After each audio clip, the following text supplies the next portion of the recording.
الحي القيوم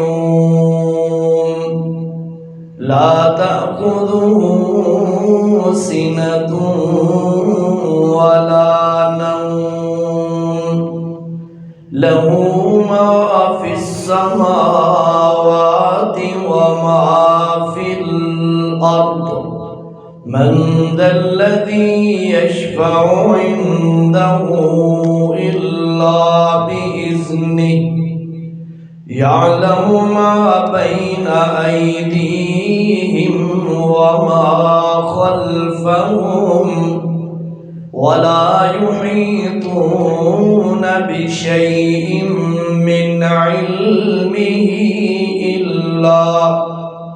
إلا بما شاء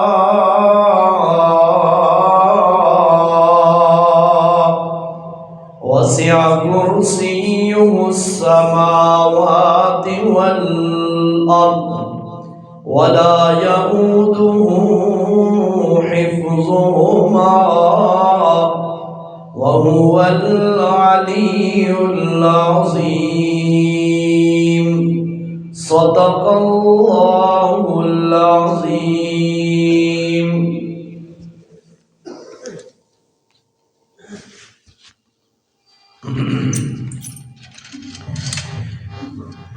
ذی قدر ذی وقار سامعین،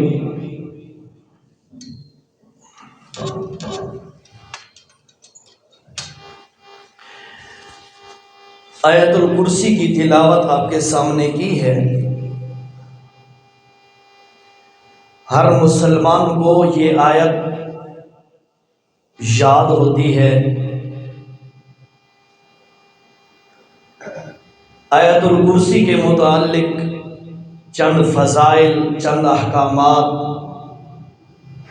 اور اس کا مقصد آپ کے سامنے رکھنا چاہتا ہوں۔ اللہ حق بات کہہ سکنے کی توفیق نصیب فرمائے۔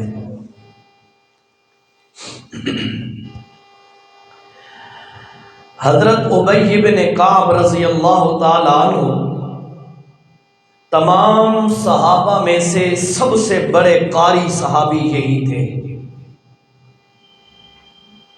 اتنے بڑے قاری تھے کہ ایک مرتبہ اللہ تعالیٰ نے اپنے نبی سے فرمایا، میرے پیغمبر ابی بن کعب کو بلائیں اور وہ آ کر آپ کو قرآن سنائے۔ نبی علیہ السلام نے فرمایا، اقرا علیہ یا ابی، اقرا میرے سامنے قرآن، ابو ابی میرے سامنے تلاوت کر قرآن کی۔ تو حضرت ابی بن کعب عرض کرتے ہیں، یا رسول اللہ، آپ کے سامنے میں کیسے تلاوت کروں؟ تو نبی کریم صلی اللہ علیہ وسلم نے فرمایا، میرے اللہ نے مجھے کہا ہے۔ ابی بن کعب رونے لگ گیا، یعنی اتنا بڑا قاری ہے۔ ان سے نبی پاک صلی اللہ تعالی علیہ وسلم نے پوچھا، اے ابی، یہ بتا قرآن مجید میں سب سے افضل آیت کون سی ہے؟ سمجھے؟ سب سے افضل آیت کون سی ہے؟ تو جو ایک مؤدبانہ جواب ہے، ادب والا جواب ہے، وہی دیا، اللہ ورسولہ اعلم۔ صحابہ کرام کا یعنی مزاج یہ تھا کہ نبی پاک صلی اللہ علیہ وسلم جب کوئی بات پوچھتے تو آپ صلی اللہ علیہ وسلم کے سامنے وہ یوں فوراً اس کا جواب نہیں دیتے تھے، بلکہ آپ کا علم، آپ کی نبوت، آپ کا مقام سامنے رکھ کر وہ یوں کہتے تھے، اللہ بہتر جانتا ہے یا اللہ کا نبی بہتر جانتا ہے۔ ہماری جیسی حالت تو تھی نہیں نا۔ میں ایک جگہ پہ بیٹھا تھا، نماز کا میں نے سلام پھیرا، نماز کرائی میں نے، پرانی بات ہے، 3 سال پرانی، 4 سال، آپ کی نہیں ہے، ایک اور جگہ کی ہے۔ تو میں نے سلام پھیرا تو ایک بندے نے سوال کر دیا، اور جی شاہ جی وہ مسئلہ یہ اس کا کیا جواب ہے؟ ابھی میں نے سوال سنا، میں بس جواب دینے ہی لگا تھا کہ ایک نمازی بول کے کہتا ہے یہ دے جواب ہے۔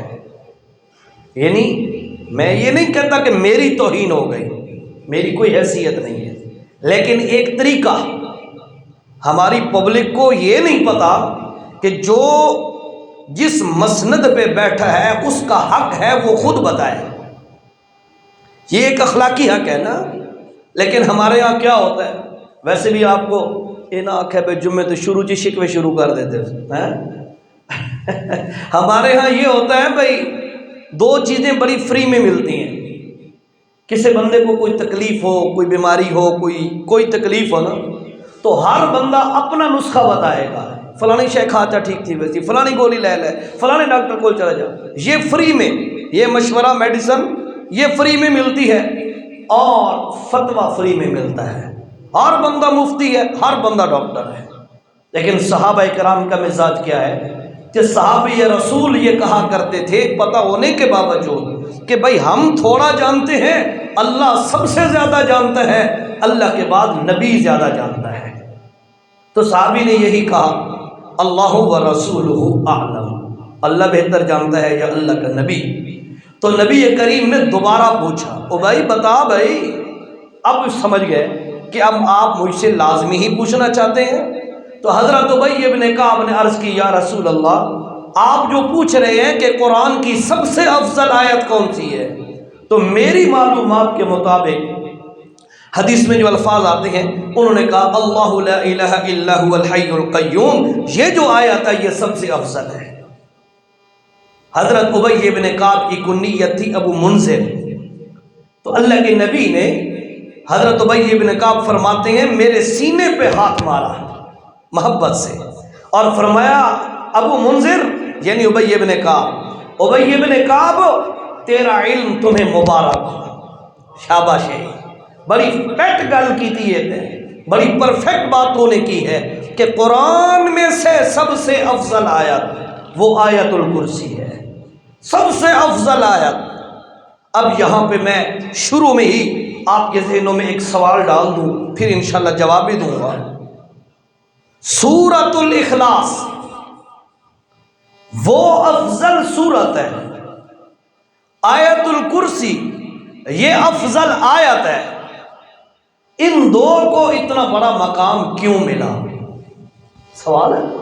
قرآن تو سارے ہی اللہ کا ہے، ہر آیت، ہر جملہ، ہر لفظ، ہر حرف قیمتی ہے دنیا و ما فیہا سے. لیکن اس کے باوجود ان دو کی اتنی فضیلت کیوں ہے؟ ادھر سے سورۃ اخلاص کے بارے میں کیا فرمایا کہ کوئی بندہ اگر ایک دفعہ تلاوت کرے تو قرآن کے تیسرے حصے کا اجر ملتا ہے، 3 دفعہ تلاوت کرے تو پورے قرآن کی تلاوت کا اجر ملتا ہے. اور ادھر سے اس قرآن کو افضل الآیہ من القرآن، سب سے افضل ترین آیت کہا جا رہا ہے. اس کی وجہ کیا ہے؟ کیا سبب ہے ان دونوں کو سب سے افضل کیوں ڈکلیئر کیا گیا؟ اس کا جواب دوں گا تھوڑی دیر بعد انشاءاللہ. آپ کو میں نے کہا ذہنوں میں سوال ڈال دوں گا. اب آئیے گا آیت الکرسی کے بارے میں عرض کر رہا ہوں، یہ سب سے افضل آیت ہے. اور اللہ کے رسول صلی اللہ تعالی علیہ وسلم نے فرمایا جو بندہ، یہ روایت اور حدیث حضرت ابو امامہ سے بھی مروی ہے اور غالباً حضرت علی رضی اللہ تعالیٰ عنہ سے بھی مروی ہے. فرمایا کہ جو بندہ ہر فرض نماز کا سلام پھیرنے کے بعد آیت الکرسی کی تلاوت کرتا ہو، سلام پھیرا اللہ اکبر استغفر اللہ استغفر اللہ استغفر اللہ، یہ مسنون عمل ہے نا، اس کے بعد آیت الکرسی کی تلاوت کرتا ہو، فرمایا موت کے علاوہ کوئی چیز اسے جنت سے نہیں روک سکتی. کیا مطلب ہے کہ جب تک موت نہیں آئی نا تو اس وقت تک تو جنت میں جا نہیں سکتا، موت آئے گی سیدھا جنت میں چلا جائے گا. اتنی فضیلت والی آیت ہے. اور یہ آیت ہم سب کو پتہ کیوں یاد ہے؟ اکثر الحمدللہ میں کہتا ہوں کہ 100/100 لوگوں کو یاد ہوگی، 100% لوگوں کو. کیوں یاد ہے؟ اس کی وجہ یہ ہے ہمیں پتہ ہے بھائی بندہ یہ پڑھے تو جن نہیں آتے ہیں، اس وجہ سے ہم ڈر کی وجہ سے اس کو یاد کرتے ہیں. آؤ ذرا سنو، یہ بات آپ کی بالکل وجہ ہے. میں حدیث سناتا ہوں پھر انشاءاللہ یہ سوال کا جواب دوں گا کہ یہ آیت ساری آیتوں سے افضل کیوں ہے. اس کا بھی انشاءاللہ جواب دوں گا۔ آؤ جی ایک حدیث سنیے گا، بخاری شریف کی حدیث ہے، اس کا مفہوم سنیے۔ ابو ہریرہ رضی اللہ تعالیٰ عنہ فرماتے ہیں رمضان المبارک کا مہینہ تھا، رمضان کے اندر صدقۃ الفطر، صدقہ فطر جس نو آتے ہیں، صدقہ فطر کا مال جمع ہو رہا تھا۔ شریعت کی منشا یہ ہے رمضان کے اندر صدقہ فطر ادا کر دیا جائے، کیوں؟ تاکہ جو غریب الحال ہیں، جو بیچارے غریب آدمی ہیں، وہ بھی اس مال سے، صدقے کے پیسے سے، مال سے اپنی عید کی خوشیوں میں شریک ہو سکے۔ شریعت کی منشا یہ ہے۔ اصل سمجھیں آپ یہ آخری ہوا عید والے دہاڑے دے بنا ہے، یہ غلط ہے۔ عید والے دن دینا کوئی ضروری نہیں ہے، وہ تو آخری حد ہے، اس سے پہلے دے دیا جائے تاکہ غرباء کا فائدہ ہو جائے، غریب بھی شامل ہو جائے خوشیوں میں۔ حضرت ابو ہریرہ رضی اللہ تعالیٰ عنہ فرماتے ہیں اللہ کے پاک پیغمبر نے فرمایا او ابو ہریرہ فلاں جگہ پر مسجد میں، فلاں جگہ پر عید الفطر کے لیے جو صدقہ فطر ہے اس کا مال پڑا ہے۔ بعض روایات میں آٹا آتا ہے، بعض میں کھجور آتی ہے، وہ کھجور پڑی ہے، وہ آٹا پڑا ہے، ایسا کر رات اس کا پہرا دے تاکہ کوئی اٹھا کے نہ لے جائے۔ سارے مسلمانوں کا حق اس میں ہے، کوئی لے نہ جائے۔ مسئلہ سمجھتے جائیے ساتھیوں، اور کرنا ذرا توجہ سے بات سننا۔ کوئی بندہ میری چوری کرتا ہے، وہ میرا مجرم ہے۔ چاچا جی کی چوری کرتا ہے، حاجی صاحب کی یا کسی اور بندے کی کوئی چوری کرتا ہے، وہ اس بندے کا مجرم ہے۔ توجہ کرنا ذرا، مسئلہ غور سے سن لینا۔ اور اگر کوئی بندہ گورنمنٹ کی چوری کرتا ہے تو وہ ایک بندے کا مجرم نہیں، 22 کروڑ عوام ساری کا مجرم ہے۔ کیوں کہ گورنمنٹ کے خزانے میں، بیت المال میں جو بھی مال موجود ہے، سٹاک ہے، اس میں میرا بھی حصہ ہے، پاکستان میں پیدا ہونے والے ہر بندے کا حصہ ہے۔ جو بندہ گورنمنٹ کا مال چوری کرتا ہے وہ ایک دو بندوں کا مجرم نہیں ہوتا، وہ تو یاد رکھیے گا 22 کروڑ عوام کا مجرم ہے۔ چلو ایک اور حدیث سن لو۔ اللہ کے پاک پیغمبر بولو صلی اللہ تعالی علیہ وسلم نے صحابہ کرام سے پوچھا غریب کون ہے؟ شاید میں نے پہلے حدیث سنائی ہے آپ کو قریب، چلو سنیں ذرا توجہ سے۔ صحابہ کرام نے کہا یا رسول اللہ، جس کے پاس مال و دولت کم ہو وہ غریب ہے۔ اللہ کے پاک پیغمبر نے فرمایا وہ بھی غریب ہے، دنیا کا غریب ہے۔ میں محمد تمہیں بتاؤں سب سے بڑا غریب کون ہے؟ سب سے بڑا غریب کون ہے؟ جی بتائیے نا۔ اللہ کے پاک پیغمبر نے فرمایا وہ بندہ سب سے بڑا غریب ہے جو بہت ساری نیکیاں کر کے، نمازیں پڑھ کے، روزے رکھ کے، صدقے کر کے، عمرے کر کے، خیراتیں کر کے، بہت ساری نیکیاں کر کے قیامت کے دن آئے گا جب اعمال تل رہے ہوں گے، اس کی نیکیوں کا ڈھیر لگا پڑا ہوگا۔ ایک بندہ آئے گا، آ کے کہے گا اللہ اس نے میرا فلاں حق حق مارا ہے، میرا حق اس سے واپس دلوا۔ اللہ پاک فرمائیں گے اتنی نیکیاں اس کیاں لے لے، تیرا حق پورا ہو جائے گا۔ دوسرا بندہ آ جائے گا، فلاں جگہ پہ اس نے میرا گلہ کیا تھا، اللہ میرا بدلہ دلوا لے، اللہ نیکیاں اٹھوا دے گا۔ تیسرا بندہ آئے گا، چوتھا آئے گا، 10واں 20واں، اس طرح کرتے کرتے بندے جمع ہو گئے، اس کی نیکیاں لے کے جا رہے ہیں۔ اللہ کے پاک پیغمبر نے فرمایا لوگوں ابھی بندے کھڑے ہوں گے، نیکیاں ساری ختم ہو جائیں گی۔ اللہ شاءاللہ اللہ یہ جب سارے نال معاملہ نہ کراوے، توجہ کرو ذرا توجہ۔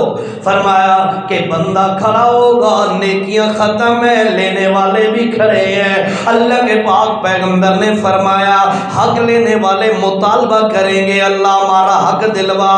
اللہ پاک فرمائیں گے اے دیاں نیکیاں تا مک گئیاں نے، اور انج کرو اس دے بدلے جرا حق تہاڈا کھادا ہویا ہے، او دے بدلے دے اندر تساں انج کرو اپنے گناہ دے پلڑے دے اندر سٹ دے آؤ، ان کے گناہ اس کے پلڑے میں آتے جائیں گے، حتیٰ کہ وہ بندہ ساری نیکیاں دے بیٹھے گا اور لوگوں کے گناہ اپنے گلے میں ڈال بیٹھے گا۔ اللہ فرمائے گا اس کو اٹھا کر جہنم میں ڈال دو۔ میرے نبی نے فرمایا یہ بندہ بڑا غریب ہے۔ اللہ بھائیو یاد رکھیے۔ اچھا اپنے موضوع پہ ذرا توجہ کرو۔ حضرت ابو ہریرہ رضی اللہ تعالیٰ عنہ فرماتے ہیں صدقہ فطر کا مال جمع تھا اور وہاں پر اللہ کے نبی نے میری ڈیوٹی لگا دی، رات بھر پہرا دے، میں پہرے کے لیے کھڑا ہو گیا۔ ابو ہریرہ فرماتے ہیں رات کوئی بیت رہی تھی، گزر رہی تھی، آدھی رات کے وقت کسی وقت اچانک مجھے محسوس ہوا کہ وہ جو سٹاک پڑا ہے کھجور یا آٹے کا، اس میں سے کوئی بندہ اٹھا رہا ہے۔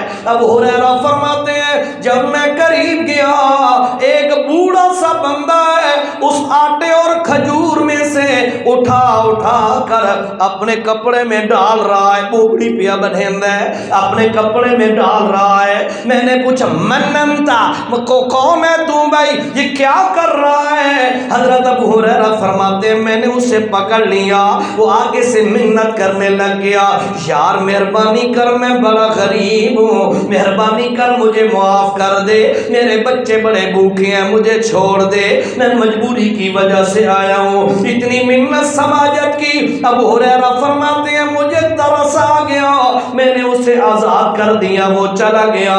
صبح کے وقت نماز پہ میں گیا، نماز کا ٹائم ہوا، نماز پڑھنے کے بعد اللہ کے نبی نے فرمایا او ابو ہریرہ رات تیرے قیدی کا کیا بنا؟ عجیب بات ہے نا، اللہ تعالیٰ نے اپنے نبی کو وہ خبر پہلے پہنچا دی۔ ہمارا ایمان ہے ساتھیوں، یاد رکھیے گا غیب کا علم جاننے والا اکیلا اللہ ہے، نبی نہیں جانتا، ولی نہیں جانتا، فرشتہ نہیں جانتا، لیکن غیب کی خبر، غیب کے واقعے کی اطلاع اگر اللہ کسی کو دے دے ہمارا اس پر بھی ایمان ہے۔ ٹھیک ہے خیر، حضرت ابو ہریرہ رضی اللہ تعالیٰ عنہ فرماتے ہیں میں نے واقعہ سنایا جی، یوں واقعہ ہوا۔ اللہ کے نبی نے فرمایا ابو ہریرہ آج خیال کرنا دوبارہ آئے گا، وَسَيَعُودُ، وہ دوبارہ لوٹ کے آئے گا۔ اللہ کے نبی کی یہ بات سن کر ابو ہریرہ رضی اللہ تعالیٰ عنہ فرماتے ہیں اب تو مجھے یقین ہو گیا بھائی نبی نے جو بتا دیا نہیں آنا ہے اس نے۔ ابو ہریرہ فرماتے ہیں میں انتظار کرتا رہا، مجھے نیند نہ آئی کہ ابھی آئے گا آئے گا آئے گا۔ تھوڑی دیر گزری، وہی بوڑھا پھر آ گیا، اسی طرح دوبارہ وہ چوری کر رہا تھا، مال اٹھا رہا تھا۔ حضرت ابو ہریرہ رضی اللہ تعالیٰ عنہ فرماتے ہیں پھر میں نے اسے پکڑا اور میں نے کہا میں تمہیں نبی کے پاس پیش کروں گا نبی کی خدمت میں، تاکہ تیری اوپر حد جاری ہے اور تیرا ہاتھ وغیرہ کاٹ دیے جائیں۔ اللہ کے پاک پیغمبر کے پاس تمہیں لے کے جاؤں گا صبح۔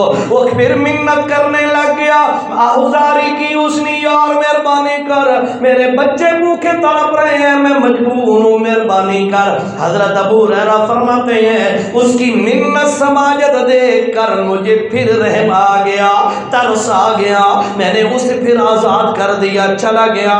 صبح گیا، پھر اللہ کے پاک پیغمبر نے فرمایا ابو ہریرہ کے بڑے ہیں تیرے قیدی دا۔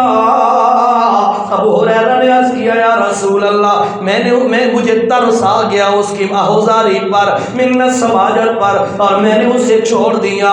اللہ کے نبی نے فرمایا ابو ہریرہ خیال کرنا پھر آئے گا۔ اللہ، رات واقعہ ہوئے، خبر اللہ اپنے نبی نو دے دے وے، اس طبی ساڈا ایمان ہے تے کوئی آمن والا آئندہ وقت دے اندر واقعہ پیش آمنا ہوئے تے اللہ اپنے نبی نو دس دے وے ساڈا اس طبی ایمان ہے۔ اللہ خیر، ابو ہریرہ رضی اللہ تعالیٰ عنہ فرماتے ہیں تیسری رات میں بڑا چوکنا ہو گیا، ہوشیار ہو گیا، آ جائے گا تو میں پکڑ کے ضرور نبی کے پاس پیش کروں گا۔ پھر اسی طرح آدھی رات کے وقت وہ آیا، میں نے اسے پکڑا، میں نے کہا آج تک میں تینوں چھڑنا کوئی نہیں، میں تینوں نبی دی خدمت پیش کرنا ہے۔ اس بڑی منت سماجت کی تھی پر میں پکا رہا، میں نہیں چھوڑنا۔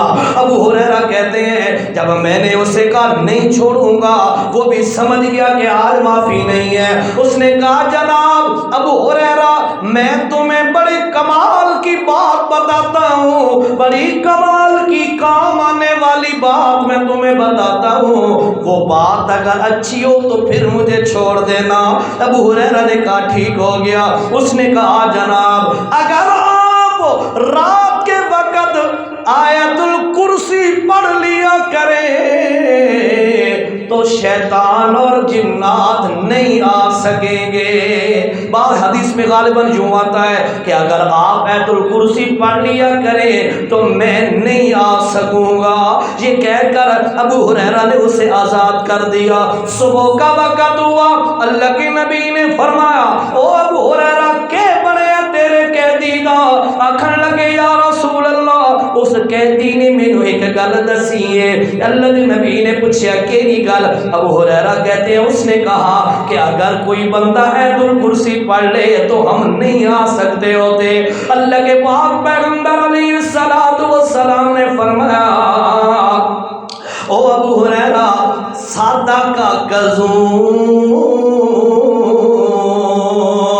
او جرائی ہائی تا بڑا کٹکندا جھوٹا پر گل سچی دس گیا تھا تو بڑا پرلے درجے کا جھوٹا لیکن بات بڑی سچی بتا گیا ہے۔ کون تھا یا رسول اللہ؟ اللہ کے نبی نے فرمایا یہ ابلیس تھا، شیطان تھا، جن تھا، جس نے آ کر 3 دن تمہاری چوری کا ارادہ کیا، پکڑا گیا، آخر کار کمال کی بات بتا گیا۔ وہ کون سی بات ہے کہ جو بندہ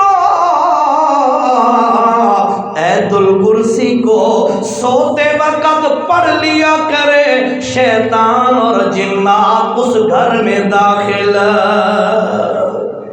اللہ آگے دیکھیں جی، ایک حدیث میں آتا ہے اللہ کے پاک پیغمبر صلی اللہ علیہ وسلم نے فرمایا او میرے امتیوں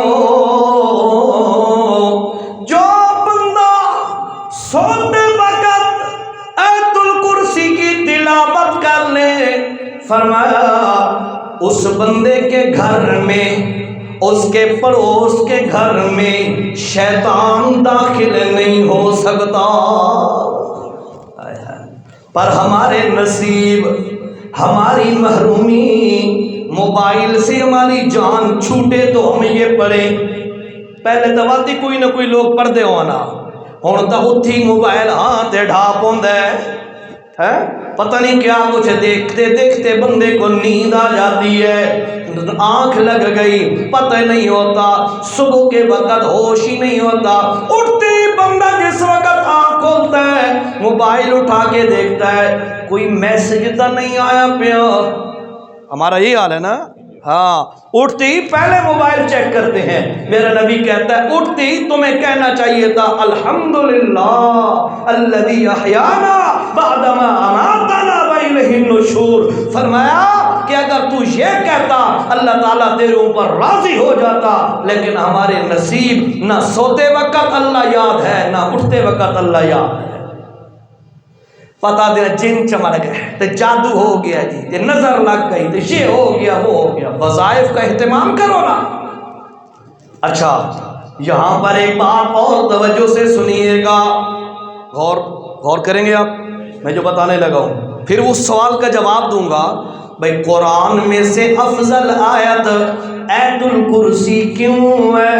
قرآن میں سے افضل سورت اخلاص کیوں ہے؟ یہ سوال ذہن جو ہے نا یہ تو جواب دینا انشاءاللہ، لیکن توجہ سے سنو بات۔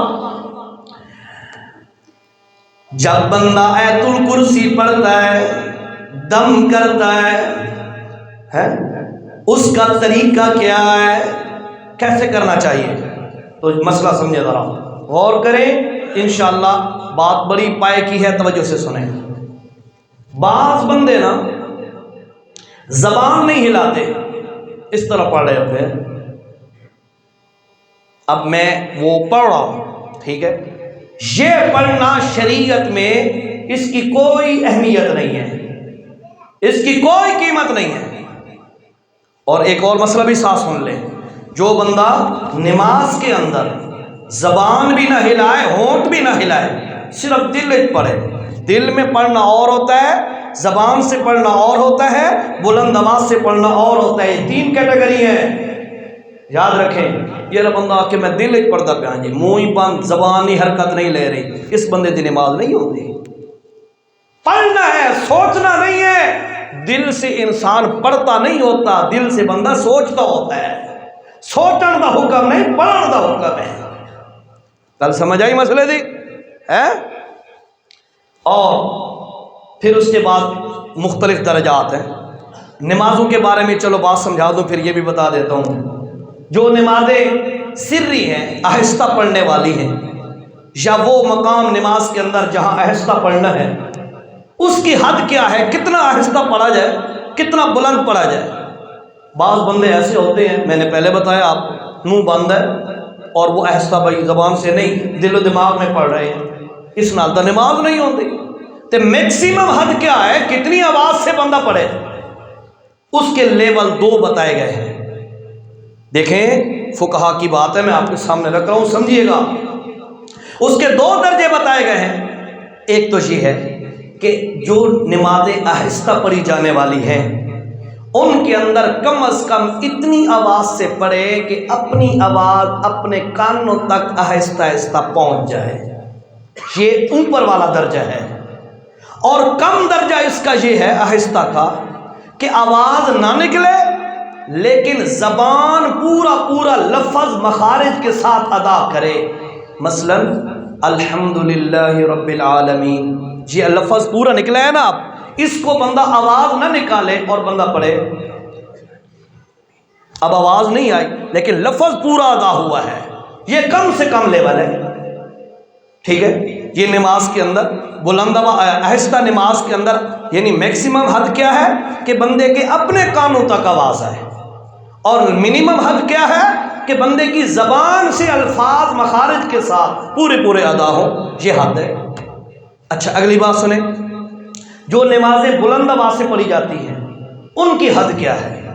ان کی منیمم اور کم سے کم حد یہ ہے کہ بندہ اتنی آواز سے پڑھے کہ ساتھ والے بندے تک آواز پہنچے، تب یہ تصور ہوگا کہ اس نے بلند پڑھا ہے، کہ نال والے بندے تک آواز پہنچی ہے۔ اور میکسیمم آواز کی کوئی حد نہیں ہے، بندہ چیخ کے اللہ کے سامنے روئے اور پڑھے الحمدللہ رب العالمین الرحمن، اونچی آواز سے پڑھے، جو عشاء اس قسم کی نمازیں اس میں بھی کوئی یعنی حد نہیں ہے، جتنی پڑھ سکے کوئی منع نہیں ہے۔ تو مسئلہ سمجھ آندہ پہ ہے؟ ہاں، منیمم حد، کم سے کم حد، اور میکسیمم حد میں نے دونوں لیول آپ کو بتا دیے۔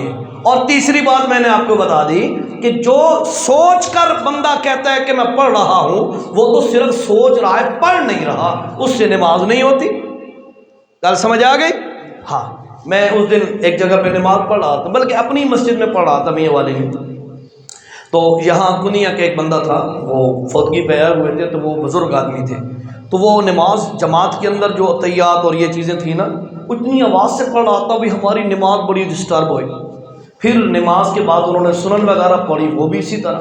پھر نماز کے بعد نمازی چلے گئے، تو میں نے انہیں منت کی، میں نے کہا بزرگ تھے، میں نے کہا محترم اگر آپ چاہیں تو میں آپ کو مسئلہ سمجھا دوں۔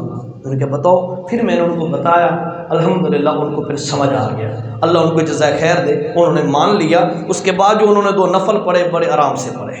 تو مطلب یہ ہے، بعض لوگ وہ نا شور مچا رہے ہوتے ہیں آہستہ پڑھتے ہوئے بھی، یہ بالکل غلط ہے، ٹھیک ہے؟ حدود میں نے آپ کو بتا دی، لمیٹیشن کیا ہے۔ اسی طرح یاد رکھیں جو میں نے کہا کہ آیت الکرسی پڑھنی ہے سوتے وقت، اس میں یا پھر کوئی بندہ کسی کو دم کرتا ہے، کسی کو دم کرتا ہے، سورۃ فاتحہ پڑھ کے بچے کو دم کرتا ہے، کسی اور مریض کو دم کرتا ہے، اس وقت شریعت کی طرف سے حدود کیا ہے یاد رکھیے گا۔ کوئی بندہ اگر بغیر ہونٹ ہلائے، زبان کو حرکت دیے بغیر، وہ کئی ہوتے ہیں نہ پیری جائے بھائی میں اچھا نہ پڑھا مت انہوں نے پتہ لگے کیسے پڑھی تو میری ساری پیری لڑ ویسی، کئی ایسے بھی ہوتے ہیں نا بیچارے، وہ اس کے دماغ میں ہوتا ہوگا بھائی کہ میرا اسپیشل منتر ہے، حالانکہ اللہ کا کلام ہے بھائی، اس میں تو کوئی بھی پڑھے اللہ شفا دے گا۔ اچھا، تو کیا ہے کہ زبان ہلائے بغیر دل ہی دل میں بندہ ایسا ایسا، یہ طریقہ غلط ہے، اس کا کوئی اثر نہیں ہے۔ اب جو دم کرنے والا ہے، کوئی بھی دم کر سکتا ہے، قرآن کی آیات ہیں، خاص طور پر سورہ فاتحہ ہے، آیت الکرسی ہے، دیگر اور مقامات بھی ہیں، نظر کا دم ہے، وَإِن يَكَادُ الَّذِينَ كَفَرُوا وغیرہ وغیرہ۔ تو ان کے لیے دم کا طریقہ یہ ہے کہ وہ جو میں نے آپ کو نماز کا طریقہ بتایا ہے نا، کہ آہستہ کی جو حد میں نے بتائی ہے کہ کم از کم زبان سے حرکت ہو، الفاظ ادا ہو زبان سے۔ دوسرا یہ ہے کہ کم از کم ساتھ والے بندے تک آواز پہنچے، منیمم میکسیمم حد میں نے آپ کو بتا دی ہے۔ دم کرنے کا طریقہ یہ ہے، بلند آواز سے پڑھے تبھی کوئی مسئلہ نہیں، پیری نہیں لڑتی اتنا، ٹھیک ہے؟ مطلب جو چیز پڑھے قرآن و سنت کی پڑھ کے دم کر دے، تاکہ آگے سننے والا بھی مطمئن ہو بھائی قرآن پڑھ کے دم کی تس کوئی اور منتر نہیں پڑھے۔ تو بہرحال اب یہ پڑھ کے اس کے بعد ہمارے ہاں کیا ہوتا ہے، میری طرف دیکھیں گے تو آپ کو انشاءاللہ بات سمجھ آئے گی۔ یہ میں بہت بڑے ایک فقیہ کی بات آپ کو سمجھا رہا ہوں، انہوں نے بڑے ہی اچھے طریقے سے اس کو سمجھایا ہے۔ تو کیا ہے کہ وہ کیا کرتے ہیں ہم کہ پڑھ کے نا ایسا کرتے ہیں، میں بھی ایسے ہی کرتا تھا لیکن میرے ذہن میں تھا بھائی کچھ اثر ہوتا ہے، لیکن اب جو سمجھا تو میری بھی چینج آ گئی فوراً۔ وہ کیا ہے، بندہ کہتا ہے اس نال دم دا اثر نہیں ہوتا، یاد رکھیے گا۔ دم کا اثر تب ہوگا، توجہ نال سننا، دم کا اثر تب ہوگا جب اس پھونک کے ساتھ ساتھ ہلکا ہلکا لعاب بھی آئے، تھوڑی تھوڑی تھک بھی نہ رلے، تھوڑی تھوڑی، تو انجی میں نہیں بھی مریض لمب سٹو تھکا نہ، انجی بھی نہیں کرنا، ٹھیک ہے؟ باقی رہا مسئلہ بھائی ہلکا ہلکا اس کا وہ لیکوڈ جو منہ کا ہے وہ اس پر ہلکا ہلکا گرے، تب جا کے اس دم کا اثر ہوگا۔ یہ مصنون عمل ہے، گل سمجھ آئیے؟ ہاں، اس واسطے ہلکا جہا ادو تے فوار بننی چاہیے۔ علامہ محمد سعید خان صاحب رحمہ اللہ کہا کرتے تھے بھائی یہ آج کل پیر ہوتے نا سپرے والی مشین، وہ جٹ مولوی تھے، بہرحال ان کے ایک اپنا انداز تھا۔ تو مختصر یہ ہے دم کرنے کا، رات کے وقت جب آپ آیت الکرسی پڑھیں تو اس وقت بھی طریقہ کار 3 طریقے ہیں علماء نے لکھے ہیں۔ ایک طریقہ یہ ہے، توجہ سے سنیں، بڑی انشاءاللہ نت کام آنے والی بات ہے۔ جو آج کا جمعہ ہے وہ فضائل آیت الکرسی پہ تھا، میں نے تو بتانی تھی وجہ بھائی اس کی وجہ کا، لیکن ٹائم قریب لگ گیا، ہو سکتا ہے اس کو اگلے جمعے پر بھی تھوڑا سا لے جائیں تاکہ بات سمجھ آ جائے۔ تو دم کرنے کا، یہ جو دم آیت الکرسی سوتے وقت پڑھنی ہے تو اس کا طریقہ کار کیا ہے؟ اس کا طریقہ کار ایک یہ ہے کہ بندہ آہستہ سے آیت الکرسی پڑھ لے، اس کی برکات حاصل ہو جائے گی۔ دوسرا طریقہ یہ ہے، یہ جو ابھی میں بتانے لگا ہوں یہ علماء نے لکھا ہے کہ پھونک مارنے کا طریقہ، یہ بھی اپنا حدیث سے یا نبی علیہ السلام سے ثابت ہے کہ آپ پھونک مارتے تھے، ٹھیک ہے، تو اس میں وہ آتا ہے کہ آپ صلی اللہ علیہ وسلم، ایک اور حدیث میں آتا ہے کہ نبی پاک صلی اللہ علیہ وسلم رات کے وقت آخری جو 3 کل ہیں، ٹھیک ہے، یہ 3 دفعہ یعنی پڑھتے تھے، قل هو اللہ احد آخر تک، فلق آخر تک، ناس آخر تک، پھر آپ یوں کرتے تھے، پھر اس کے بعد حضرت عائشہ فرماتی ہیں پورے جسم پر جہاں تک آپ کا ہاتھ مبارک جاتا آپ پڑھ کے پھر دوبارہ اس عمل کو دہراتے، پھر تیسری دفعہ اس عمل کو دہراتے۔ حضرت عائشہ فرماتی ہیں جب نبی علیہ السلام آخری دنوں میں جب بیمار تھے، شدید بیمار تھے، اس وقت میں کیا کرتی، یہ تینوں صورتیں 3 دفعہ پڑھتی، پھونک مارتی، نبی پاک کا ہاتھ مبارک پکڑ کر اس پر پھونک مار کے نبی کا ہاتھ نبی کے جسم پر پھیر دیتی تھی، کیونکہ نبی کے ہاتھ کا تو متبادل ہے ہی کوئی نہیں نا، ایسے ہی ہے نا۔ حضرت عائشہ ہو پریشان اس کی اپنی، لیکن نبی دے نال تو مقابلہ نہیں ہو سکتا نا، تو فرماتی ہیں کہ میں نبی کا ہاتھ مبارک پکڑ کے نبی کی جسم مبارک پر پھیر دیا کرتی تھی۔ بہرحال تو اس سے معلوم ہوا کہ دم کرنے کے بعد پھونک مارنا سنت سے ثابت ہے، ٹھیک ہے، تو یاد رکھیے گا۔ دوسرا طریقہ آیت الکرسی پڑھنے کا یہ ہے کہ بندہ پڑھے اور چاروں طرف پھونک مار دے، اور تیسرا طریقہ جو ہے وہ یہ ہے، وہ حدیث سے نہیں ہے، مسئلہ سمجھے، میں جو بات بڑی واضح کر رہا ہوں وہ حدیث سے نہیں ہے، لیکن علماء نے عمل کا تجربہ بتاتے ہوئے بتایا ہے کہ اگر بندہ اپنا اس طرح کرے، جس طرح آیت الکرسی پڑھنے کے بعد اس طرح نیت کرتا جائے، اور جس حد کی نیت کرے گا، مکان پورے کی، مثلا یہ مکان ہے، اللہ کا گھر ہے، اس پوری کی نیت کرتا جائے اور اس طرح انگلی پھیرتا جائے اور اس طرح دم کرے، تو یہ ایک عملیات سے ثابت ہے، علماء کے مجرب عملیات سے، کہ اس سے بھی بڑا فائدہ ہوتا ہے۔ لیکن بہرحال اصل مقصود تو ہے آیت الکرسی پڑھنا، اس کی فضیلت بڑی ہے۔ میں نے آپ کو پہلے حدیثیں 2 سنا رکھی ہیں۔ حضرت ابی بن کعب سے پوچھا افضل الآیہ، سب سے افضل آیت کون سی ہے؟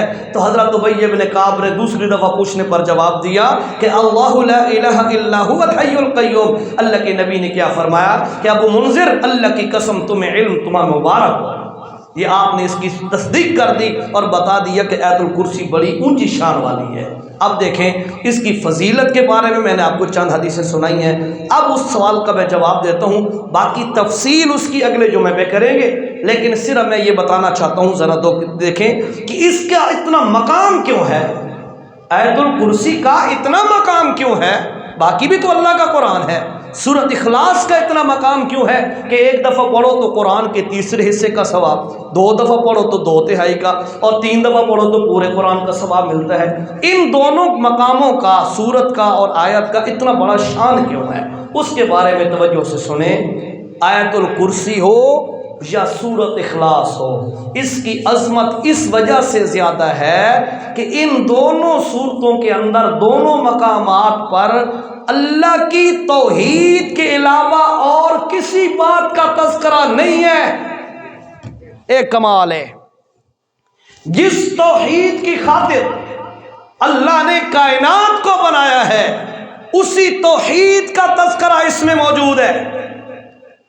اور اصل نصیب دیکھو، بات سننا ذرا، دکھ والی بات ہے، ہمارے نصیب دیکھو، یہ شے اساں زیادہ پڑھ دیاں، اساں اودا مانا اکا سمجھ دے کوئی نہیں۔ مثلا کلمہ لا الہ الا اللہ محمد رسول اللہ ہر بندہ بہت دفعہ پڑھ چکا ہے، لیکن اس دے مفہوم تے مقصد دا پتہ سمجھے ہی نہیں اس نو۔ نماز کے اندر سورۃ فاتحہ ہر رکعت میں پڑھتا ہے، اس کا معنی مفہوم کا پتہ ہی کوئی نہیں، ٹھیک ہے۔ اسی طرح آیت الکرسی یاد ہے بھائی، جن بھوت نہ کھا بجن، اس لیے یاد ہے، لیکن اس کے معنی مفہوم مقصد کا پتہ نہیں ہے۔ وہ مقصد سمجھے جس کے لیے ان چیزوں کا، ان آیتوں کا، ان صورتوں کا مقام بلند ہوا ہے، وہ یہی وجہ ہے کہ ان مقامات پر سوائے اللہ کی توحید کے اور کسی چیز کا تذکرہ نہیں ہے۔ اور علماء نے پھر بات لکھی ہے، کمال کی بات، فرمایا آیت الکرسی ایک ایسی آیت ہے، اس کے اندر 16 دفعہ اللہ کا تذکرہ ہے۔ کتنی دفعہ؟ 16 دفعہ، بعض دفعہ واضح، بعض دفعہ ضمائر کے ساتھ۔ بتاتا ہوں تھوڑی سی، مثلا اللہ آ گیا، لا الہ الہ آ گیا، الحی القیوم، لا تأخذہ، یہ جو ہو ضمیر ہے بتا رہی ہے اللہ، لا تأخذہ سنۃ ولا نوم، لہو پھر اللہ اللہ ما فی السماوات و ما فی الارض من ذا الذی، یعنی اس کے اندر 16 دفعہ اللہ کا ذکر آیا ہے. کمال کی آیت ہے. بندہ اگر رات کو پڑھے تو اس نے 16 دفعہ اللہ کا نام ضمائر کے ساتھ اور ظاہراً اس نے لیا ہے. کتنا بڑا مقام ہے، کتنی فضیلت کی بات ہے اس میں بھائیو. توحید کا ذکر ہے. چونکہ ٹائم پورا ہو گیا ہے تو میں انشاءاللہ زندگی رہی تو ان دونوں مقامات کے بارے میں نصیب ہوا تو اگلے جمعے پر اس کی وضاحت کریں گے. ایک پرچی آئی پئی ہے، پتہ نہیں کیا لکھا ہے جی.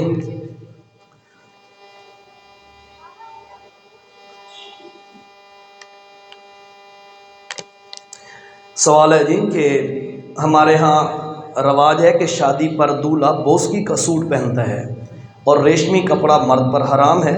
کیا بوسکی ریشمی کپڑا نہیں ہے؟ کیا بوسکی مرد پہن سکتا ہے؟ اچھا سوال ہے، بہت اچھا سوال ہے. تو یاد رکھیے گا، ریشم کیا ہے پتہ آپ کو؟ ریشم یہ تو آرٹیفیشیل ریشم ہے. یہ تو وہ ریشم نہیں ہے جو نیچرل ہوتا ہے. نیچرل ریشم کیا ہوتا ہے؟ وہ کیڑا ہے جو وہ شہتوت کے پتے پر ریشم بناتا ہے. پھر وہ اگر سوٹ بنایا جائے نا اس ریشم سے، وہ تو پتہ نہیں لاکھ روپے سے بھی پلس کا ہوگا ریشمی سوٹ. وہ 4-5 ہزار والی بوسکی نہیں بنتی اس نال. یہ آرٹیفیشیل ہوتا ہے، ٹھیک ہے. یا اس میں اور کوئی سوتی دھاگے یا جو بلائیں بھی مکس ہوتی ہیں. دوسری بات ہے، ریشمی جو کپڑا ہوگا اس کا کمال یہ ہوتا ہے آپ اس کو اکٹھا کریں ایک مٹھی میں بند کر لیں گے، اتنا وہ کمپریس ہو جاتا ہے، کھولے پورا سوٹ بن جائے گا. یہ بنتا ہے یہ اس پر ریشمی کا یعنی وہ ریشم والی پوری تعریف اس پر صادق نہیں آتی. اس لیے یہ جو بوسکی ہے یہ پہن سکتا ہے، ٹھیک ہے. ہاں بھائی بندہ آکھے بھائی کوئی 1-2 تنہ وچے یا 2-4 دھاگے وچے لائن چاہنا ریشم دے، وہ حرام نہیں ہے. ٹوٹلی طور پر مکمل کپڑا ریشم کا بنا ہوا وہ پہننا حرام ہے. اس دن ایک اور گل بھی سنی جاؤ، یہ ریشم دے بارے مسئلہ سن دے پاؤ. سونے کی انگوٹھی پہننا بھی حرام ہے. بریسلٹ پہننا، وہ لاکٹ پہننا، انگوٹھی پہننا آزادیاں باہر کا حرام، پر شادی والے ڈاڑے جائز ہے. ہمارے ہاں یہ تصور ہوتا ہے بس شادی والے دن جائز ہے. یاد رکھیے گا مردوں کے لیے سونا پہننا حرام ہے. میرے نبی نے حرام قرار دیا ہے، بات ختم ہو گئی. کوئی آپشن نہیں ہے پہننے کا، ٹھیک ہے. تے انگوٹھی دی گل چلو آ ہی گئی ہے تو 1-2 منٹ خیر ہے نا، وہ تو آدھی ہو گئے ہو سو بھائی لیٹ. ہاں ہی ہاں پتہ نا تمہارا، ہاں 2-4 منٹ. تو انگوٹھی کے بارے میں مسئلہ سن لو. چلو یار انگوٹھی، لوگ کیا کہتے ہیں نبی علیہ الصلوۃ والسلام نے انگوٹھی پہنی تھی تو وہ پہننا تو سنت ہو گیا. کہ نہیں پوچھے نے مولویوں کو بھائی استاد جی نبی پاک کیں انگوٹھی پہن دے؟ کبھی پوچھا آپ نے؟ بس سنا ہے نا کہ نبی علیہ السلام انگوٹھی پہنتے تھے. پہلی بات تو یہ ہے کہ نبی پاک صلی اللہ علیہ وسلم انگوٹھی سونے کی نہیں چاندی کی پہنتے تھے. چاندی والی انگوٹھی کو جواز بنا کر اس سے جواز نکالنا سونے والی انگوٹھی کا یہ بالکل غلط ہے. سونا تو حرام ہے. دوسری بات یہ ہے نبی پاک صلی اللہ علیہ وسلم نے جو انگوٹھی پہنی ہے وہ کیسے پہنی ہے، کس مقصد کے لیے پہنی ہے؟ کیا آپ اس مقصد کے لیے پہنتے ہیں؟ تو سنیں ذرا آپ، یہ شمائل ترمذی میں آپ صلی اللہ علیہ وسلم کی خاتم اور انگوٹھی کے بارے میں جو تفصیل ہے اس کے تناظر میں بات عرض کر رہا ہوں. اللہ کے نبی صلی اللہ علیہ وسلم جس دور میں تھے اس دور میں یہ جو سٹیمپ ہوتی ہے مہر، اس دور میں جو مہر کا وہاں رواج تھا وہ انگوٹھی ہوتی تھی. انگوٹھی کے اوپر وہ اپنا سگنیچر یا نام یا جو بھی چیز ہوتی وہ مہر کے طور پر اس کو استعمال کیا جاتا تھا. اللہ کے پاک پیغمبر نے ایک چھوٹی سی ڈبی بنوائی ہوئی تھی، اس میں آپ صلی اللہ علیہ وسلم نے وہ انگوٹھی رکھی ہوئی تھی جس پر محمد الرسول اللہ لکھا ہوا تھا، ٹھیک ہے. اور آپ صلی اللہ علیہ وسلم کیا کرتے، آپ جو ہے وہ انگوٹھی پہن کر کسی ڈاکومنٹ پہ سگنیچر سٹیمپ کرنی ہوتی تو آپ اس پر انگوٹھی وہ لگا دیتے تھے. اگلی گالی دساں، کن کھول کے سننی ہے ذرا، کن کھول کے. تساں انگوٹھی پہن دے ہو تے موتی اور جو موتی آدھے ہو کیا آدھے ہو تھیوا موتی نگ، تھیوا موتی نگ جیری بلائیں آدھے ہو تساں کریں دے ہو بارو تے نبی پاک اپنی انگوٹھی دا او جرا سٹیمپ والا ایسا ہے وہ اندروں کریں دے اس انگلی پہن دے اس انگلی میں، اور وہ جو سائڈ تھی جس پہ محمد الرسول اللہ سٹیمپ بنی ہوئی تھی وہ اندر سے پہنتے تھے. آپ ڈبی سے نکالتے، پہنتے، سٹیمپ لگائی، پھر اس کے بعد لپیٹ کر رکھ دی. آپ نے انگوٹھی کو اس طرح استعمال کیا ہے اور ہم کس لیے استعمال کرتے ہیں. میں اے نہیں آتا حرام ہے، یاد رکھو، میں اے نہیں آتا حرام ہے، لیکن یاد رکھو ہمارے علماء نے بتایا ہے کہ 3 قسم کے بندے وہ انگوٹھی پہن سکتے ہیں. ناراض تو نہ تھی سنائی وجہ نہ کر یار آن دے پرے کے کرو منہ والی گالی والی ہے جو نہیں پائی ہوتا ہے. فرمایا کہ 3 قسم کے بندے وہ انگوٹھی پہن سکتے ہیں. ایک کوئی جج ہے، قاضی ہے، اس نے فیصلے ڈیسیجن دینے ہیں تو وہ بندہ اپنی سٹیمپ کے طور پر اس کے استعمال کرے، ٹھیک ہے. دوسرا بندہ فرمایا احمق بندہ انگوٹھی پہن سکتا ہے. ناراض نہ تھے، ٹھیک ہے. ترجمہ آپ پوچھا جا کہ بولو. ہاں تیسرا نہیں بتاتا، پھر کبھی بتائیں گے جی. کوئی تو نہ دی من ہو نا جی بس کا.